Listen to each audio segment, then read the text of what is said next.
नमस्कार। अपनी इंग्लिश को और बेहतर बनाने के सफर में चलिए आज कुछ ऐसे जरूरी इंग्लिश स्ट्रक्चर्स के बारे में जानते हैं जो वाक्यों को एक नया ही रूप दे देंगे। अक्सर ऐसा होता है ना कि शब्द तो सारे पता होते हैं, लेकिन उन्हें जोड़कर एक मजबूत वाक्य बनाना थोड़ा मुश्किल लगता है। अगर ये परेशानी जानी पहचानी लग रही है तो इसका हल भी है। तो इसका समाधान क्या है? इसका समाधान है सेंटेंस स्ट्रक्चर्स। ये हैं क्या? असल में ये वाक्य बनाने के कुछ तय पैटर्न हैं। समझिए कि ये साफ साफ बात करने का एक ब्लूप्रिंट है और इन्हें सीखने के फायदे भी कमाल के हैं। इससे ग्रामर मजबूत होती है, स्पोकन इंग्लिश सुधरती है और एग्जाम से लेकर रोज की बातचीत तक सब कुछ आसान हो जाता है। तो चलिए शुरू करते हैं। सबसे पहले देखते हैं लिमिटेशन यानी सीमा बताने वाले स्ट्रक्चर्स। ये वो टूल्स हैं जो किसी काम की हद तय करते हैं। हमारा पहला टूल है टू।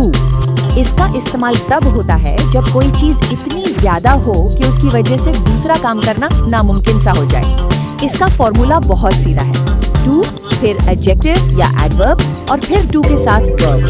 उदाहरण के लिए he is too weak to walk, मतलब वो इतना कमजोर है कि चल नहीं सकता। यहाँ पर जो टू है वो एक नेगेटिव यानी नकारात्मक भाव दे रहा है। अच्छा, अब आते हैं हमारे दूसरे टूल पर, इनफ टू। ये तब इस्तेमाल होता है जब कोई चीज किसी काम के लिए पर्याप्त या काफी हो। हाँ, ध्यान दीजिएगा, इसका फॉर्मूला थोड़ा सा अलग है। पहले एडजेक्टिव या एडवर्ब, फिर इनफ और फिर टू के साथ वर्ब। जैसे he is old enough to vote। इसका मतलब है कि उसकी उम्र वोट देने के लिए पर्याप्त है, काफी है। यहाँ एक पॉजिटिव यानी सकारात्मक भाव है। तो यहाँ एक बहुत जरूरी अंतर है। टू का मतलब है जरूरत से ज्यादा, जो एक नेगेटिव भाव देता है, जबकि इनफ का मतलब है पर्याप्त, जो एक पॉजिटिव भाव देता है। और ये छोटा सा फर्क वाक्य का पूरा मतलब ही बदल देता है। चलिए अब आगे बढ़ते हैं और बात करते हैं परिणाम यानी कॉन्सिक्वेंस बताने वाले स्ट्रक्चर्स की। ये वो टूल्स हैं जो कारण और उसके असर को जोड़ने का काम करते हैं। इसमें हमारा पहला स्ट्रक्चर है सो दैट। ये किसी कारण और उसके सीधे परिणाम को बताने का एक बहुत ही असरदार तरीका है। जैसे कि he was so tired that he slept early। यहाँ कारण है बहुत ज्यादा थका होना और उसका परिणाम क्या हुआ? जल्दी सो जाना। सो और दैट ने इन दोनों को कितनी खूबसूरती से जोड़ दिया है। इसी तरह का एक और स्ट्रक्चर है सच दैट। इसका इस्तेमाल भी कारण और परिणाम बताने के लिए ही होता है, लेकिन खास तौर पर तब जब हमें किसी नाउन यानी संज्ञा पर जोर देना हो। उदाहरण के लिए it was such a hot day that we stayed inside. यहाँ जोर हॉट डे पर है जो कि एक नाउन है। बस इसी वजह से हमने सो की जगह सच का इस्तेमाल किया। अब आते हैं हमारे आखिरी सेट पर, समय और उद्देश्य बताने वाले स्ट्रक्चर्स। ये वो टूल्स हैं जो ये समझने में मदद करते हैं कि कोई काम कब और क्यों हुआ।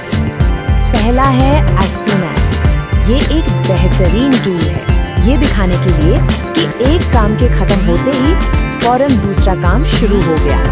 उदाहरण देखिए, as soon as I reached home, it started raining। मतलब घर पहुंचने और बारिश शुरू होने में जरा भी देर नहीं हुई, एक काम के तुरंत बाद दूसरा हो गया। और हमारा आखिरी स्ट्रक्चर है इन ऑर्डर टू और सो दैट। दोनों का इस्तेमाल किसी काम का उद्देश्य यानी मकसद बताने के लिए होता है, लेकिन दोनों के इस्तेमाल में एक बहुत जरूरी नियम है। वो नियम ये है कि अगर दोनों कामों को करने वाला सब्जेक्ट एक ही है तो हम इन ऑर्डर टू का इस्तेमाल करते हैं। जैसे he works hard in order to succeed। यहाँ मेहनत भी ही कर रहा है और सफल भी ही होगा। लेकिन अगर सब्जेक्ट बदल जाए तो हम so that का इस्तेमाल करते हैं। जैसे he spoke loudly so that everyone could hear। यहाँ बोलने वाला ही है, लेकिन सुनने वाले कौन है? everyone। सब्जेक्ट बदल गया। तो अब जब ये सारे टूल्स हमारे पास हैं तो सवाल उठता है कि इन्हें इस्तेमाल में कैसे लाएं और इन पर महारत कैसे हासिल करें। इसके लिए 3 आसान से स्टेप्स हैं। पहला, टू और इनफ के बीच के फर्क को समझकर उसकी खूब प्रैक्टिस करें।